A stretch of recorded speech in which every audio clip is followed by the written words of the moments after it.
Manajemen Sulut United berharap tragedi di Stadion Kanjuruhan tidak akan terjadi di Sulawesi Utara.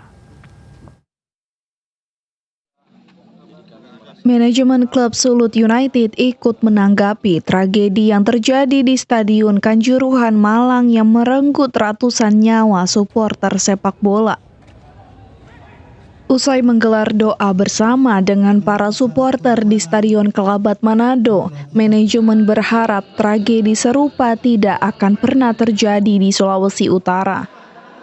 Karena selain memakan korban jiwa yang cukup banyak, tragedi Kanjuruhan menyisakan luka trauma dan menyebabkan banyak kerugian bagi olahraga sepak bola di tanah air. Kami melihat kejadian kemarin itu salah satu tragedi yang paling parah di dunia, khususnya di sepak bola Indonesia.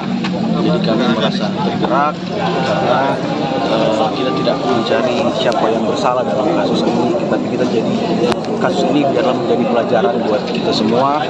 Makanya kami mengajak teman-teman supporter dari pihak polisi juga malah berinisiatif sendiri untuk mengajak kita dan supporter untuk melakukan acara ini karena sebagai bentuk solidaritas kita terhadap sesama pecinta bola dan teman-teman kita Aremania yang meninggal.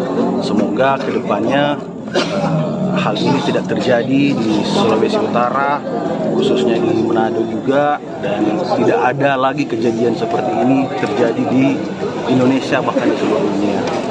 Saat ini, klub sepak bola Sulut United merupakan salah satu kontestan yang ikut berlaga di Liga 2 Indonesia, yang saat ini kompetisinya ditunda akibat tragedi yang terjadi di Stadion Kanjuruhan Malang. Hizkia Waran Kiran melaporkan untuk Kawanua TV.